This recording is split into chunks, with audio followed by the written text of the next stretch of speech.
Welcome in, everybody, to the Bare Knuckle Recovery podcast. I'm Tommy Streeter. This is Nate Mollering, and this is episode 20. As you can see, we have a guest today. This is Mike Sedjo. He's one of the newest members of our community outreach team, of the Bare Knuckle Recovery team. So we just wanted to have Mike on today to tell you guys a little bit about himself, a little bit about his story, and we'll kind of just see where this conversation goes. Let's just get there, I guess. Mike, Thanks for you having got the me, floor. guys. Okay. My name is Mike Sedjo. I am Sedgehammer. a Sedgehammer. Yeah, I've been deemed with that one, with many others over the years. But that's the best one, right? That's pretty good, yeah. Yeah, that's pretty good. I don't think I've had the hammer on there. Sedgehog, Sedgy, Sedge. Sedgehog? Yeah. That's You don't strike me as a sedgehog. That's not When even we were cool. little, that's what people would say, so that's just whatever. Would you like to eat? I don't know where it came from, honestly. Like, I don't know how you would steal have a lot got of that. gold coins from people? No, or I can't say I did that either. Gold rings? No. Well, then that one's dumb. Yeah, that one's dumb. Way better. Sedgehammer's the move. We'll stick with that one. But I mean, I would like to start by saying I'm from Ohio, so go Buckeyes. I know you guys will appreciate that up here in Indiana. Yeah, no one cares. We'll probably just cut that part out. Tom is a Michigan fan. 75% of the people watching this just shut off the TV. That's fine. That's fine. The 25% are the real winners anyways, and that's what we're trying to connect with. They're the real football fans, huh? Yeah, they are. Yeah, I mean, I came from a family that pretty much everybody in the family struggled with some sort of substance use or alcoholism. So the little town I came from in Ohio, country town, alcohol, marijuana, sure, but if you were talking about something stronger, cocaine, heroin, methamphetamines, you must have been talking about some big city, some New York, some LA, some Chicago type stuff, because that stuff wasn't going on where I lived. Doesn't happen here. Right? No, hell no. Mm-hmm. But, seeing all that stuff growing up, obviously it was just normal. So by the time you hit 12 years old, you're, sneaking Little Kings and St. Ides and Boone's Farms and all that kind of stuff, because why not? 3 brothers, so there was 4 boys, and we all played sports and did all that kind of normal stuff, and Dad did construction and whatever. But all my brothers, every one of us struggled at some point with drugs and alcohol. I'm the youngest. I've got a twin brother and 2 older ones. So by the time I'm 12, I've seen my 15-year-old brother and my 17-year-old brother already partying, whether they took it too far or just dabbled in it or whatever. I'd already been exposed to it long enough. And then that also meant that their friends were a little bit older, but I had access to people that could get me drugs and alcohol. I had 15-year-olds and 17-year-olds that could get us some pot or get whatever. So 12 years old, I would have started to dabble in all that kind of stuff. I mean, we're smoking cigarettes, we're smoking pot, we're drinking, we're skipping school, we're getting into all of it. And around the same time, my older brother, Adam, he definitely struggled with substance use and alcoholism, but he also had mental health issues, which back then, what was that? Just give him a pill. Just take a pill. I mean, Unfortunately, they still do that today, but the diagnoses weren't even the same back then. He was diagnosed with ADHD, come to find out it was more like borderline personality disorder, bipolar disorder, anxiety, depression, all these other things, but it was no, just give him some Ritalin. He'll be fine. Well, and the stimulant drugs that are used for ADHD are not what you want to give somebody with bipolar disorder at all. Correct. But, my parents didn't know any better. How would they? They wouldn't. Yeah, exactly. They wouldn't. So he started to get out of control real quick. And I mean, it took the attention away from the rest of us, because he was doing some wild stuff. I mean, by the time he was in 8th grade, he dropped out of school, and at that point, truancy laws weren't really into effect. There was nothing my parents could do. The school was contacting my parents like, we've tried everything. We can't physically force him to go. What do you want us to do? We drop him off. He's going to run right out the back door anyway. So what's it matter?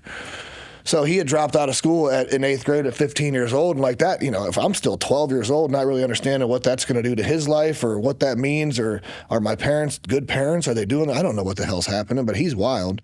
And then he quickly ended up taking off. He was gone. And by the time he's 16 and I'm coming into 13 now, he's calling us from different states. Hey, I'm in Florida. I got arrested. I'm in a jail right now. Hey, I'm in Missouri. I got arrested and I'm in jail right now. He was just kind of gone, 16 years old. That's not a place for a kid to be. But it was hard for me to see that too. And I think a lot of the stuff that we probably dealt with back then that didn't have enough attention as far as trauma or mental health definitely played a role in how my life panned out later on. Growing up with three brothers and a kind of a tough dad, I mean, just as men as we are, you're kind of just taught to just deal with that. You're just like conditioned to say like, you're not going to get upset. It doesn't matter what life throws at you. You just take it on the chin and you just keep it moving, So that's just what you did. So like I've got this 16-year-old brother that's a runaway drug addict and I'm just supposed to just act like that's not me up, you know? Okay, cool. We'll just keep going to school then. So we kind of kept partying and doing what we were doing, and those older guys that we wanted to be like and would reach out to get us to drugs and alcohol, our brothers, they're now 16, 17 as I'm getting to be 15, 16, and they're getting into more and more trouble. Mid-90s, this is when everybody thought it'd be cool to run around with your little pistols and your gold chains and your 5.0 Mustangs and just be a little gangbanger. But we wanted to be just like them, man. I'll tell you what, it didn't matter what they were doing. Whatever they were doing, we wanted to do it too because they were the coolest people in the world to us. So they started to get into drugs and getting into selling drugs and things like that, and there was an incident that took place that definitely, altered the course of my life too. They were stealing some pot from some guy outside of our little town. He was growing all this weed, and you could see it, and they were stealing it, and there was so much of it, they just assumed that this guy must have a bunch of money. He's growing all this pot and selling it. He's got to have a whole boatload of money too. Yeah. So, these guys ran up into his house to think they were going to rob him, and they killed him, and we're younger, so we had heard that something had happened just right outside of town and some man had lost his life, but they were trying to protect us because they didn't want us to know who was involved. Like, these are my best friends' brothers. We're all friends, so they didn't want us youngsters to really know who was involved, but we knew that something had happened. But I ended up spending the night at a friend of mine's house. His brother was involved, and I remember I'm 15 years old, and I wake up in the morning with the SWAT teams blowing the doors off the house, and laying us all down with assault rifles. And I have zero clue what's going on. I'm literally just waking up like, what in the is going on? Right. And they laid me down and they handcuffed me, and I couldn't understand why. Well, I was staying in his brother Josh's room. His brother Josh was the shooter at that incident. So they don't know who I am. They just know that I'm in the room with the man that they came to get. Yeah. And they walked me down the steps and walked me out the front door in handcuffs to my mom, and there's every news crew in the world that you can imagine in the front yard. And I still have no clue what's happening, but now I'm on news, 15 years old, and they're taking me to jail for murder. Like, they read me my rights and said, you're under arrest for aggravated murder. And I'm thinking, what the like, this is insane. Yeah, how did I get here? I don't understand. I mean, luckily, like the time they got me to the police station, my mom comes down. They're like, "Listen, he wasn't involved. We just did this for we don't know who he was, whatever." And then in that moment, you realize like the stories about that guy getting killed that we've been hearing, like that was these guys, like that was my best friend's brothers, like. So then 7 of these guys that I had been looking up to most of my life now just went to prison for the next 15 to 20 years. Well, and I think a lot of young men, that lifestyle appeals to them because it's very it's very like at its core basic human desire, right? Like the money, the women, the drugs, right? It makes you feel good, but they don't realize the consequences that come with that. Right. And until you do, usually it's too late, right? You figure it out and you're like, oh, it's not this romanticized, cool gold chain, cars, girls. It's a cold jail cell, right? And being hauled away in front of your family, getting your face all over the news, being disgraced. And I think that in our society, a lot of young men, they just don't realize that. I think it's a mystery to a lot of adults. Like, why do kids gravitate towards this? If you look at it at its core, like I said, it's like a basic, hedonistic, hedonic pleasure that appeals to, especially to young men, right? Like when your testosterone's starting to kick in, you're starting to mature. Like it's so appealing to that group, But their brains aren't developed yet, right? Your brain doesn't finish developing until you're 25. Tommy says my brain never finished developing, which is true, and I think the Bare Knuckle fans would probably agree. But you were facing very serious lifelong consequences for something you had no idea was even a possibility, this lifestyle that was attractive to you. Right. And again, back then, when you're talking about like mid-late 90s, the consequences that we know are present now weren't highlighted back then. So somebody might go to jail, you might get a DUI or spend a night in the tank, but you don't really understand what the consequences are for those kinds of actions as much as you would nowadays. Yeah, you don't understand that being a felon makes it hard to get an apartment, get a job, get anything. Get a loan. Like that affects the rest of your life. Back then, you still just would have thought like that was like almost a badge of honor. You know what I mean? People like think it's cool. You thought it was cool. You were the badass in town because you've got 3 felonies or whatever it was. So, yeah, that was a little shocking. And then, unfortunately, this little town, again, the town had a population of like 3,000 people. So the fact that somebody had lost their life in that town by act of murder, it shook the whole town. The whole town was like, just in disbelief that this had happened in this little Mayberry area of Ohio, and that 7 families were now affected and lost one of their children to prison because of this. So that was, that was hard for all of us to kind of process. And then, it only took 3 months for the town to finally quiet down, and there was another incident. The brother of mine that had been kind of on the run and doing what he was doing, for a few years, had linked up with like the local like carnivals. I don't know if you guys have, like, every summer there's like a carnival that shows up in town. He kind of jumped in with them. He did that thing for a while because they got to travel city to city and do whatever. So he was kind of like a carny. That's where his latest, employment had landed him. Well, they were a couple of hours away from like my family's home working that, and my mom had taken us to Iowa for vacation. We went every summer. The house is empty. He brings this girl from the carnival to my mom's house because he knows that we're out of town. They're doing whatever they're doing, but I know that he was definitely under the influence of drugs and alcohol, at least to his recollection and what he's chosen to share with us. But he killed that girl inside of my mom's home. Wow. Yeah. We didn't know that. We come home from vacation and, there's a few things out of order in the house that just didn't really make sense. Can't really put a finger on the glass front door. The glass is missing. Everything's cleaned up, though, and you're just like, yeah. What happened? We've been gone for a week, Here, this girl's body was right up behind the back door. It had been back there the entire time. You know what I mean? I bet that was pretty rough. What he can remember from this incident was that, they were in an altercation about his drug use, and she hit him and he hit her. And I want to say that he's not a violent person, but obviously that begs to differ. But he hit her and it killed her. Yeah. He was using crack. He was on a second or third day of using acid. He was drinking, so obviously he wasn't in his right mind, and he didn't know what to do. He kind of freaked out. He took her out back, tried to cover her with some leaves, jumped in a car and took off for Canada. Yeah. Broke down in Iowa, and the cops pulled over to check on this abandoned car, and he said, "You got to take me to jail right now." And he confessed to everything. That just highlights again how one mistake, things get away from you. We've talked about in our stories that it takes you down a path you never expect to go. I'm sure your brother, when he started using substances, and when you started using substances, never even imagined you'd be associated with people losing their lives. No.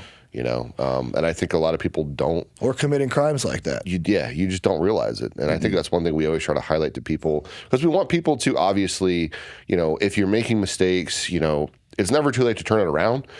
But we hope that you hear the stories if you're somebody who's not gone down that path, or maybe you're on the edge, and you say, okay, I don't have to do that to learn from it. I can learn from what these guys are saying. Right. So if you're thinking about going down that path, or you've got somebody in your life, it's never too early to intervene, in my opinion, to check on somebody and make sure they're okay. Because you don't want this to be, oh, I wish I would have. Because how many families do we talk to, Tommy and Mike? I wish I would have trusted my gut. Yeah. I knew something was wrong. Yeah. But I didn't do anything until they were getting hauled in for dealing fentanyl or for aggravated assault or whatever it is, right? So we always want people to learn from these things and implement that in your life, Never too late to ask somebody what's going on. Yeah, so obviously that was a lot, not only was that the first incident a lot for the city, but now my family's directly affected by this, it was pretty heavy. During the course of probably that past year, my mom and dad had chosen to separate after 23 years of marriage too. So there's a lot going on in one 12-month period. Yeah. Dad moved away, so now it's just mom and us boys, and now this happens, and gee whiz, man, what are we going to do? But again, there was no counseling, there was no understanding, there was no therapy. It was just life goes on. So now, my life has taken a couple of drastic twists in the past couple of months, but I still have to go to school. I still have to go to track or soccer or whatever it was and still do what it is. The options available back then weren't like the options available today. Right. The school counselors weren't going to sit down and give you some free therapy session. They were just going to stop by and say, "Hey, Sedjo, are you okay?" Yeah, right. I'm fine. You know what I mean? I got to get to algebra class. Leave me alone. So that was tough. And for a 15-year-old to already kind of go through some of that stuff was heavy. But what do you do? And then, you kind of fast forward over the next couple of years and add in a couple of car accidents that cost me a couple of other close friends of mine. So by the time I'm 19 or 20 years old, I've experienced more death, loss, and grief than most people probably should. Yeah.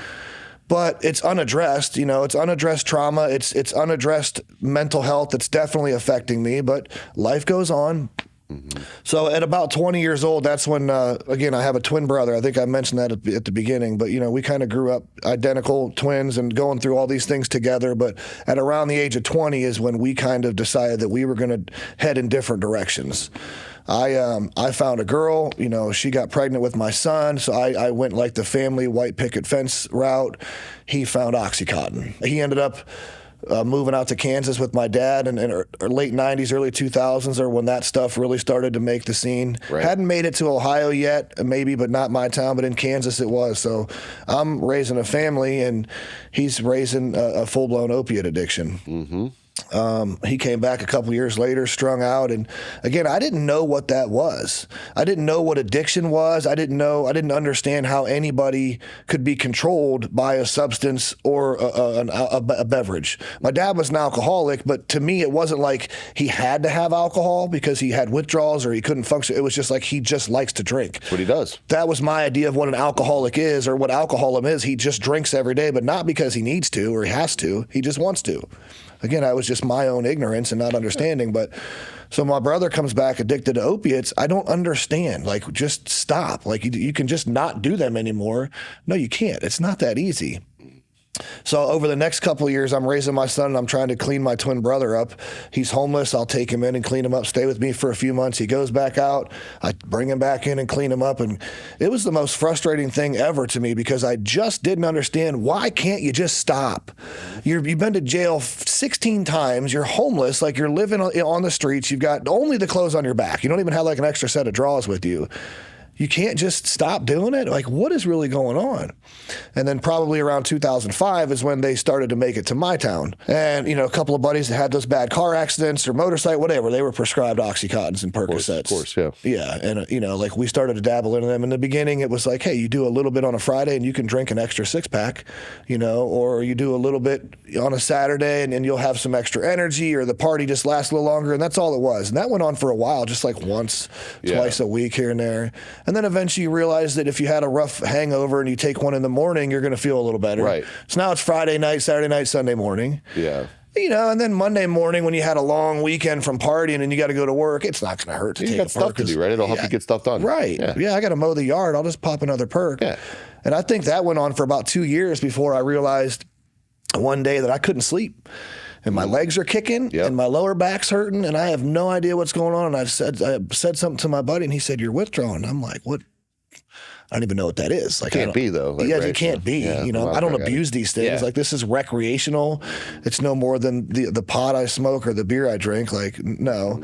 But I remember, like, in that moment when he told me withdrawal, like, there was almost this switch in my head that said, you no longer want these. You now have to have these. Mm-hmm. And from that moment forward, my life's mission was to make sure that I never went without Percocets or Vicodins. It didn't matter what I had to do, who I had to hurt, or what I had to steal. I still functioned. I would still keep my job. I still coached my son's soccer team and went to every basketball practice and never missed anything. But that's because I had a pocket full of pain pills, I always say that the first time I tried an opiate, I had a semi-spiritual experience. Yeah. I thought, hey, this is how everybody else feels. Because I always felt like something was missing. And I told myself, this is how I should feel every single day for the rest of my life. Yeah, why would you no not matter want what to? it takes. I was like, I found God. Like, this is the answer. I don't care about what anybody else thinks. I don't care about what I feel about internally, right? Like, I can do anything. I'm smarter, faster, funnier, better looking, right? Like, it was the answer It definitely didn't make you any better looking. Well, but no, actually, back then I was, believe it or not, I had a full head of hair and I was all right. But, now you see the monster I am before you. It's okay. The monster comes in peace. So, I mean, but in that moment, just like what you experienced, like with probably the first time you did it and you really started to lean into it, and same with you thought it solved all your problems. It did. Right? Like, it was the key to a good life. Yeah. And it's designed that way. We now know that opiates work better on a mental and emotional pain than they do physical pain. They do. So go ahead. Well, and I had a really similar experience, and everyone's probably heard me say this before, but the first time that I realized I was withdrawing, I didn't know what was happening either. Right. I was like 16 years old. I had just got done, taking all these pills consistently for a few months that I was getting from this doctor when I hurt my back. And I woke up one day and felt like I had the flu, and like you said, I was all sweaty. My legs were, had restless legs. And I told one of my brother's friends, again, my older brother and all his friends are who I like originally started smoking pot with. And then I took it way further than any of them did. But I asked one of them, I was like, I don't know, like I feel terrible. I feel like I got the flu. And he's like, yeah, you've been taking all those pills and now you're withdrawing. And I was like, I don't know what that means. Yeah.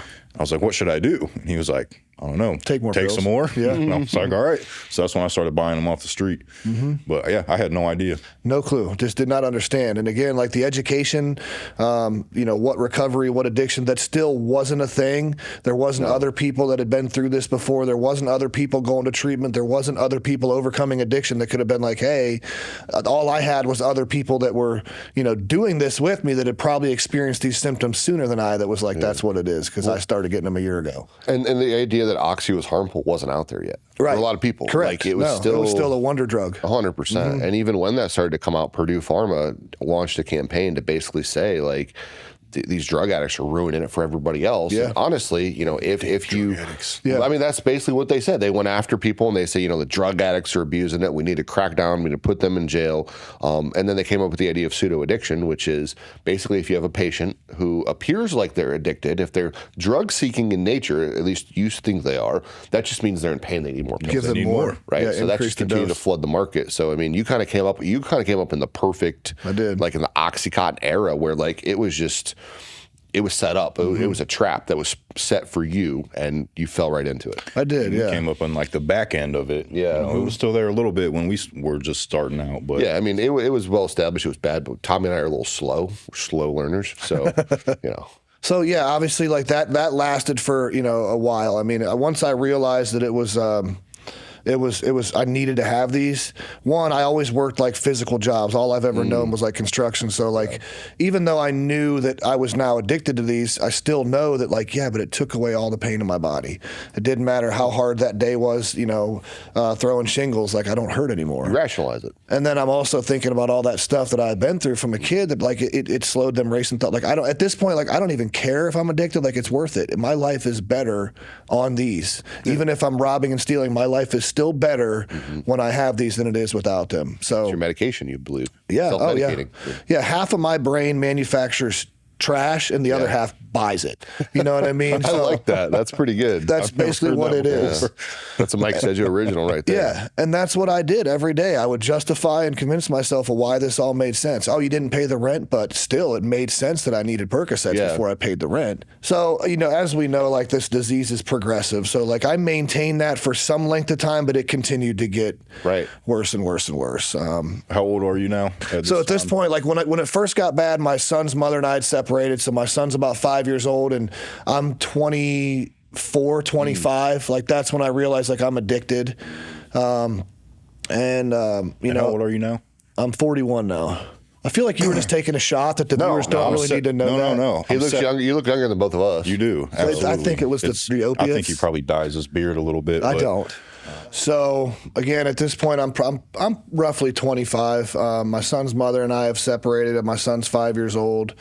I'm full blown addicted to pain pills. At least finally understanding that I'm addicted to pain pills and accepting it and accepting being like, it. This is my life. And actually at that point I was like, I'm okay with this. Well, at a certain point you kind of give yourself over. There is that moment when you're just like, all right, well, this is who I am, and you start to realize too. At a certain point, you don't really verbalize it, but I may die like this. You know what I mean? Absolutely. But also, there's no consequences yet, so why do I need to stop?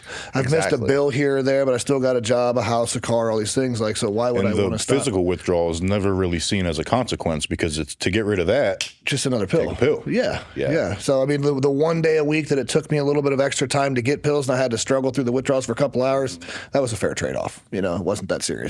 So, I got out of the relationship with my son's mother and I ended up getting into another relationship that would carry me the rest of the way through my addiction.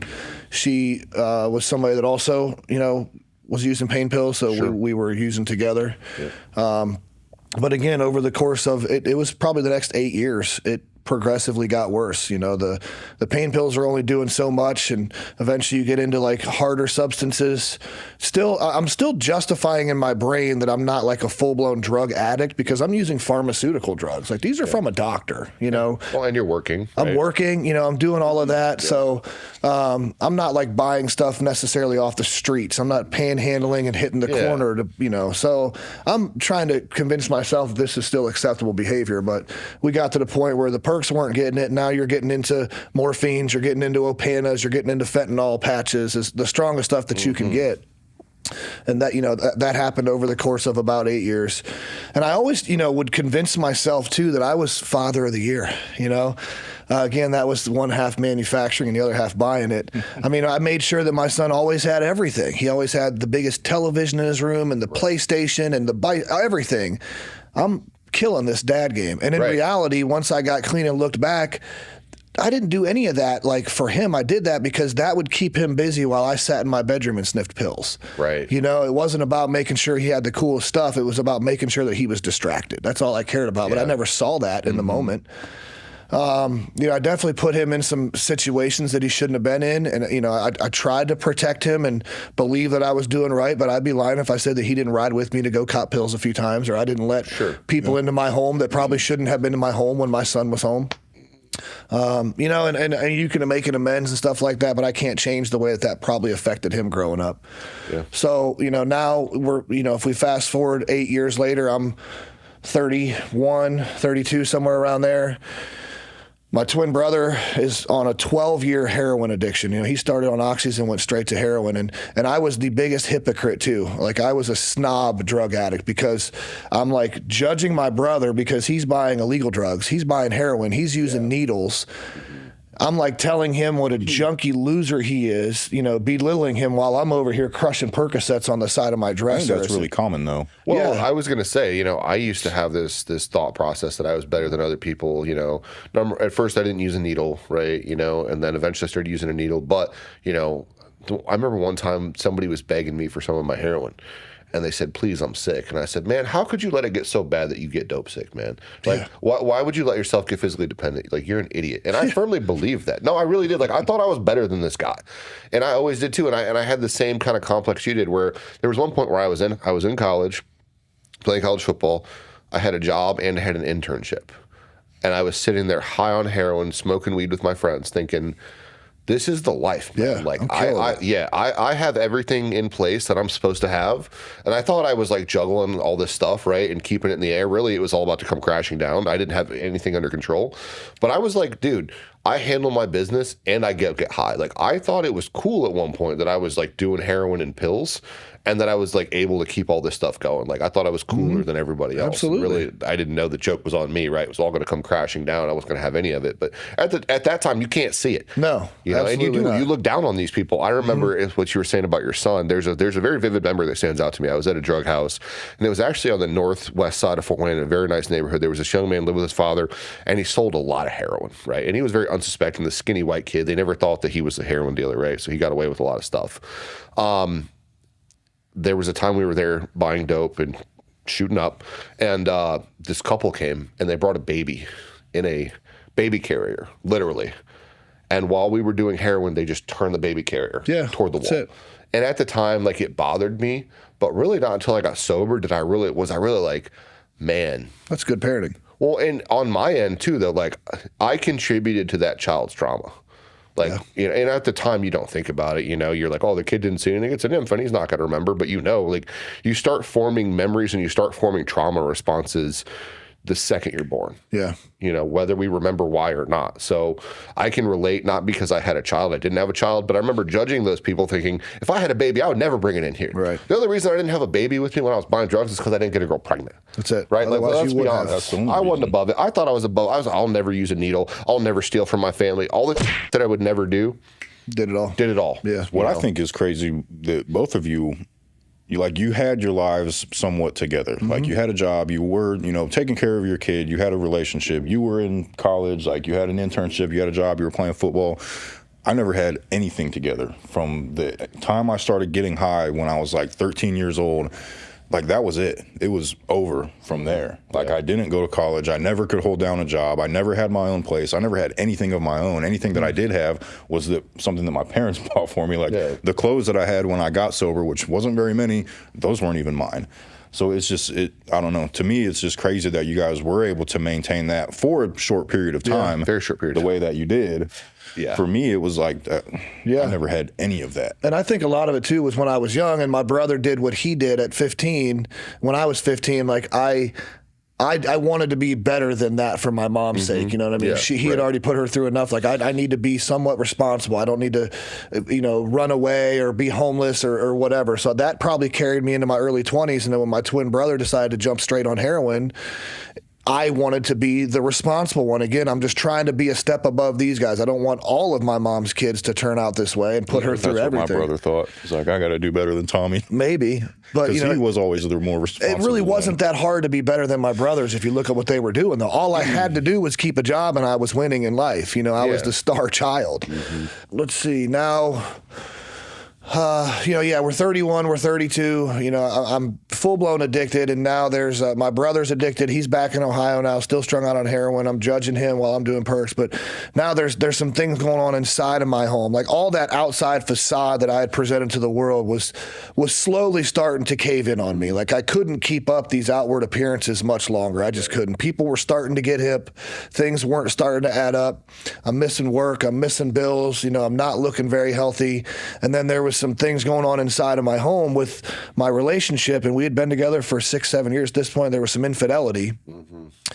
And, I was also one of those guys raised that like depression, anxiety, like that's not real. Like you're just being soft, dude. You know what I mean? Like I hate to say that, but we're men. Like we don't cry. You don't get sad. Like you just don't do that. Until I found myself, the third time the girl had stepped out on me, just sitting in this recliner, bawling my eyes out, and I couldn't figure out what was wrong with me. Right. Why I wasn't enough, why I wasn't good enough, and it was like, holy smokes, man, like this is real. Well, now the pain pills, even as high up as like the fentanyl patches, they weren't getting it no more. They weren't strong enough anymore. They weren't taking away that pain anymore. And I got my twin brother like, hey, man, try this, And I had managed to maintain this life and the house and the job for years. From the moment that I tried heroin, it took me 6 months and I lost everything.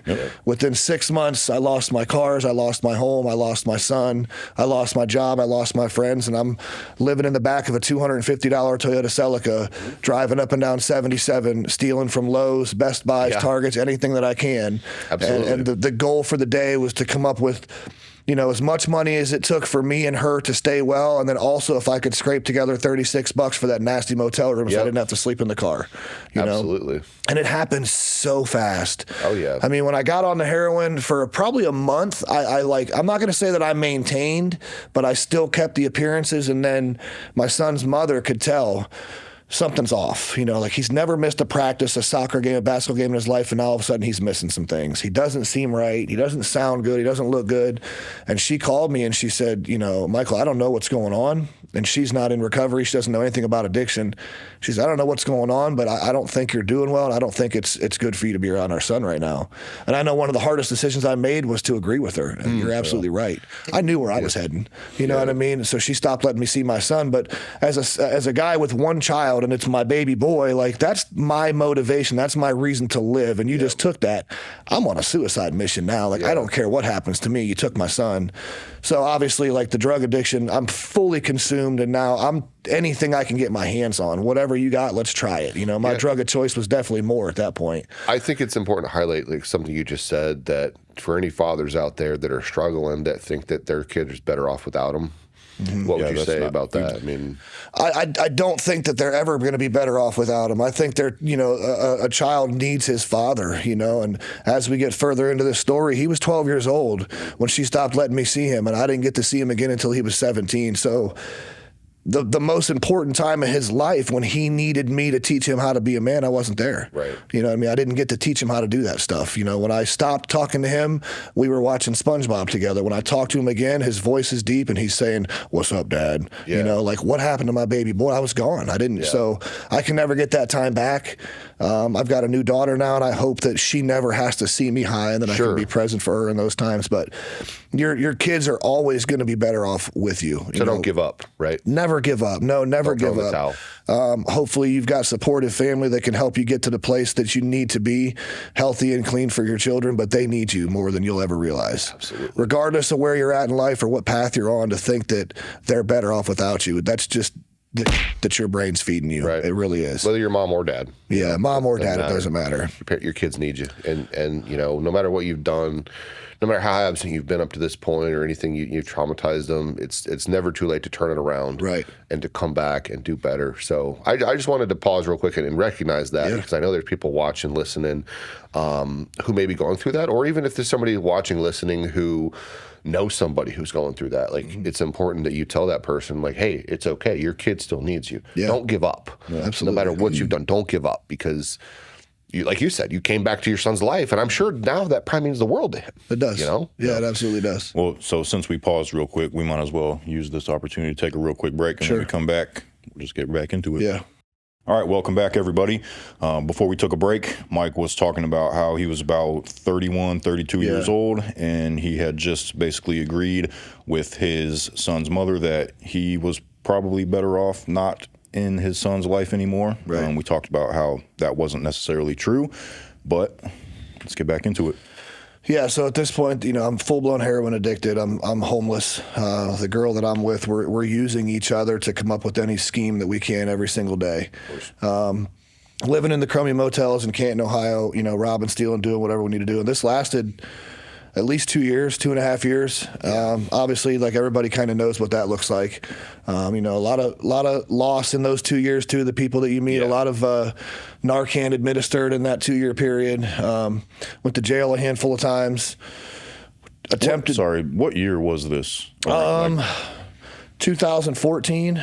Okay, sure. Yeah, 2014 is when I would have been out there running, and that lasted until about 2017. Yeah. Went to jail a handful of times, both of us did. Attempted treatment a handful of times, but back then, you know, even though I knew that my family needed me, my son needed me, I never tried to get sober for myself. Like, the only attempts that I ever had at getting sober was when I couldn't come up with enough money to stay well and I was tired of being sick. That's when I would go to rehab. That's it. That's the only time. Resources left. 2014 was the first time I went to rehab. But you know, where I came from too, like, we didn't have a lot of options for treatment. There was a local place called here back then. There was a local place called the Crisis Center. It was only a detox place for 7 days, and it was kind of a version of the Hunger Games. Like, you all meet in the lobby, and whoever can stay there the longest gets the next bed. Yeah. You know? But when I would go there, like, I would meet people inside of there. It was a party. Nobody in there was trying to get better. You were just making more connections. Oil change. That's it. You're getting gassed up on the meds that they're giving you. And I would always get drugs brought too. Yeah. So it's right in the middle of the city that I'm using in, and you could use the phone, and, you know, I would have drugs thrown over the fence at the smoking section. I'm partying just as hard in there.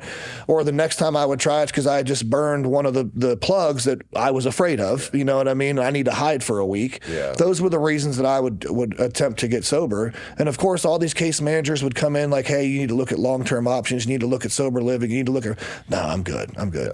I don't know that I ever made it more than 20 minutes out the parking lot before I was high again every time. Right. So I had attempted, you know, 3 detoxes. And then at the third one, I decided that I was going to try like a long-term treatment. It was a faith-based program, and, you know, I had grown up like in church from my mother, so I had an understanding of God. I can't say I had a relationship, but I was like, okay, you know, whatever. I made it a day and a half. I brought heroin with me. I nodded out at the Bible study, and apparently they frowned upon that, you know, and they asked me to leave. That was, they weren't happy with me. All right, well, now you know. Yeah, so they asked me to leave. It was a learning experience. Yeah, well, no one told him, so, I mean, they didn't explicitly say wasn't in the rules before the Bible study. Yeah. So I'm back out there again, and, you know, and eventually I got to a point where, you know, the girl left me, and I can remember when I finally got sober, and then I'll go back, like, I'm finally sober, a couple of months in, working a job, painting something, and I'm like crying to myself, trying to like pray and talk to God, asking him why he would have taken my son from me. Like, what did I do in my life so bad that you would have taken my son and put me through this? And like, I just had this epiphany where, like, he did everything that he could. I saw like God's hand over my entire life. He did everything that he could to prevent that from happening. Right. You know, like, he one by one slowly removed these things that I thought I needed in my life until I was going to wake up. You know, first, I'm going to take your job. I'm going to take your friends. I'm going to take your car. I'm going to take your house. And he did it like he orchestrated that in a pattern to where if I just would have opened my eyes and saw that he's trying to help me here, you know, there's that like cliche statement where like he's going to throw you so many life preservers and you're going to ask like, why didn't God save me? Whatever. He did. So like that was a good moment for me because I realized like he was there through all of this and he was trying. I just wasn't picking up what he was putting down. But yeah, so like the girl was the last thing that I had that still made me believe that I had control. You know, I'd lost everything else, but I still had this girl that saw something in me. So things must not be that bad, right? She left too. You know, March of 2017, she left and went and got clean too. And now I'm by myself. And I had kept myself from using needles up to this point because she was afraid of it. Well, she's gone, it's game on, you know. So we start using needles and we go there. And that lasted until September of 2017. And I went back to that detox one more time and asked them through the process if they could look for long-term treatment. But I'm still a knucklehead, so I still call somebody and have them bring dope to the detox. So that whole time you were using heroin, living in your car, you weren't using a needle? Never. Again, I always like thought that I was this responsible drug addict. The way that I had judged my brother and treated him for shooting up and just did Percocets, I felt like I was a control freak, and I thought that I was a responsible drug addict. So I would only ever sniff it because I felt like I could control it. The people that I had to Narcan and the people that I were using or losing were the ones that were shooting up. You know, so I'm like, well, if I can just sniff it, like maybe that won't happen. And I was so afraid to use a needle because yes, maybe I hit you with Narcan and brought you back, but are you going to do the same for me when I go down, or are you going to throw me out in the ditch? I never wanted to risk that, so 50-50. I would just kind of sniff it and think like, okay. So I never used a needle, but once the girl was gone, she was like the one reason why I wouldn't, and now let's go. But I went back to that detox again, and I had dope brought back in again. But at this point, you know, they say that we get to a place where we're like broken. I was destroyed. I mean, mentally, desperation, right? I had it. You know, I'm sitting out in that smoking section looking at the bag of dope that the guy just dropped off for me, and I did not have the energy to pick it up. No, and I feel like crap, and I couldn't. And I looked at that dope for 2 days, never picked it up. No one else picked it up? Nobody else knew it was there. Like it was hidden. You know what I mean? Gotcha. I couldn't do it. Like I couldn't keep doing this. God, this had been so many times. You know, I'm tired of watching my mom cry and, you know, getting these messages from my son's mother telling me like what a piece of crap that I am. Like I can't do it anymore. So I went back in and asked them about long-term treatment. And they said yes, and they were going to let me. The bed was available on Sunday, and my stay at detox was done Friday. And I remember telling them, you know, they said, Sedjo, pack your stuff, you're out of here. And I said, I can't leave. Well, what do you mean? I'm like, my bed's not ready until Sunday. If you guys let me leave, I'll never make it. So they let me stay until Saturday. And then Saturday, they're like, Sedjo, I'm like, you guys don't get it. Like, I cannot leave here unless that car is picking me up and taking me straight to that place, or I'm never going to make it. They probably weren't sure what to do with that. It probably didn't happen. Yeah, they probably weren't used to hearing that. What is wrong with this guy? What do you mean you want to stay? But they did. They let me stay until Sunday, and I ended up at a program in Youngstown, Ohio.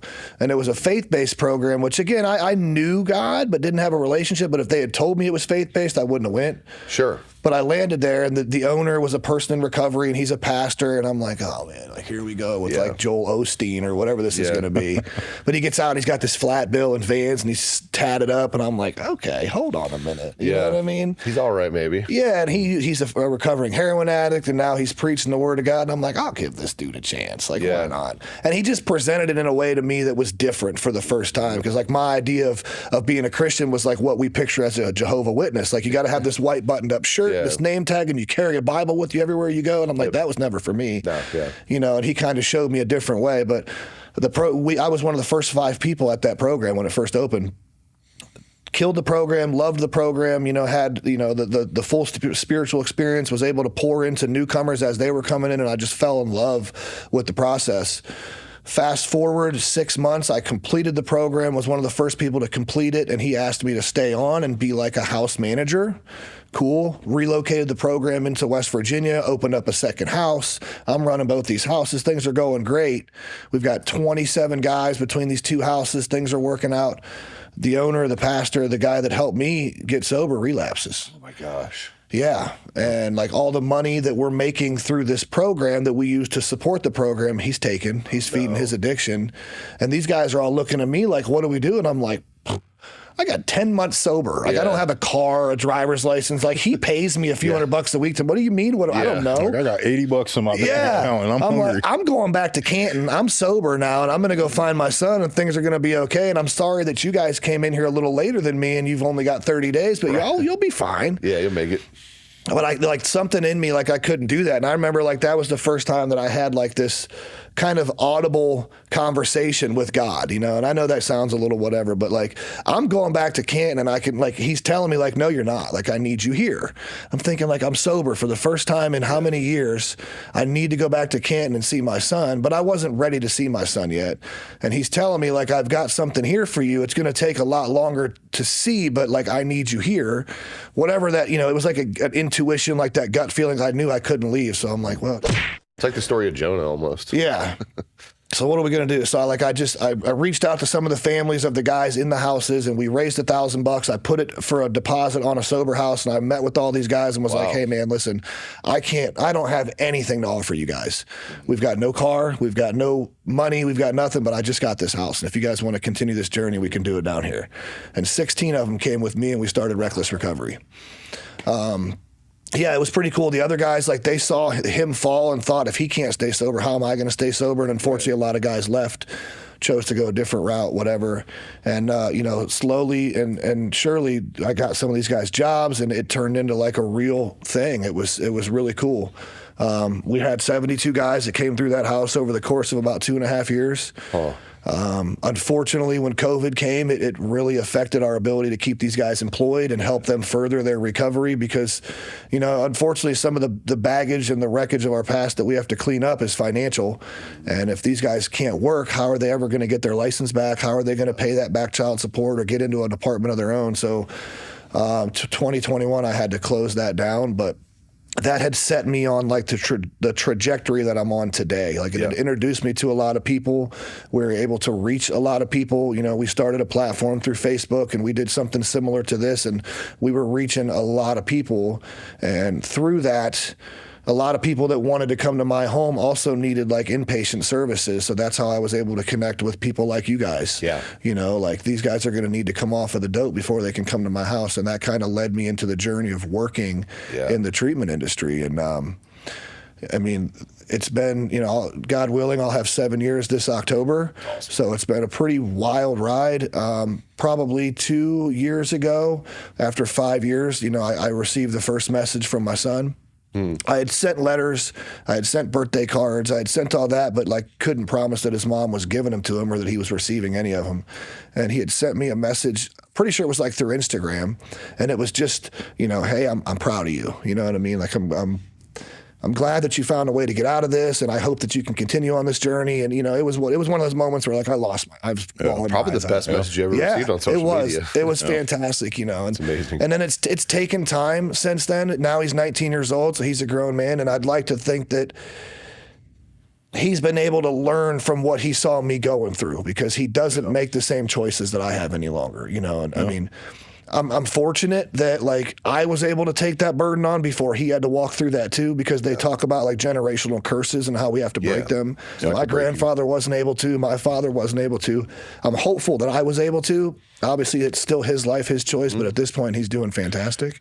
Yeah. Well, I think before we go, it's important to highlight that, a lot of what you talked about, especially it seems like revolves around your family and your son. I think that's really cool. And I think that people need to take a moment, especially again, if you're watching this, you're struggling, someone who's struggling as a parent.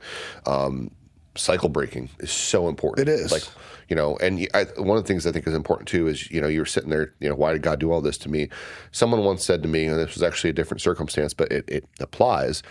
They used to say, why me? Like, why did all this have to happen to me? And then what really changed their perspective was, why not me? Why not?